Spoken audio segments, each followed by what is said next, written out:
Si ton chien a fait des dégâts, c'est qu'il y a sûrement une raison. Par exemple, est-ce qu'il est trop souvent seul? Est-ce qu'il s'ennuie? Est-ce qu'il est stressé parce que son maître s'en va? Dans ce genre de situation, le mieux c'est de te demander si ton chien se sent bien.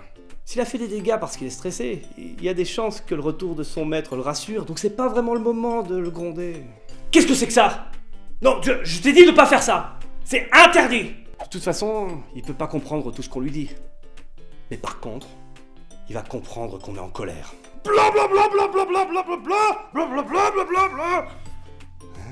Un truc important à savoir, c'est que quand ton chien se met sur le dos et qu'il montre son ventre, c'est qu'il se soumet. Quand deux chiens se bagarrent, si l'un des deux se met sur le dos pour se soumettre, l'autre s'arrête. C'est quelque chose de normal pour eux.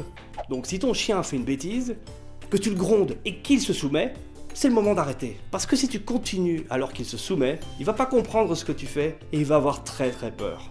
Mais je comprends pas. C'est pour t'arrêter, moi. C'est pareil si tu prives ton chien de nourriture pour le punir, il comprendra pas et ça sert à rien. Enfin mais où est ma gamelle? Où est ma gamelle? Avec un chien, la sanction ne fonctionne que si elle est immédiate.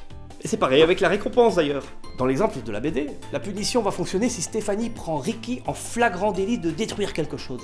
Si du temps s'est écoulé, c'est pas une bonne idée de le punir. Il faut plutôt comprendre pourquoi il l'a fait, pour qu'il ne recommence plus. Ça peut vouloir dire changer tes habitudes et le laisser moins seul, le promener plus souvent, ou l'habituer petit à petit à être séparé de toi. Et sinon, tu peux aussi lui donner une boîte en carton ou un os à mastiquer pour satisfaire son besoin de gratter et de déchiqueter. À très vite pour la prochaine vidéo.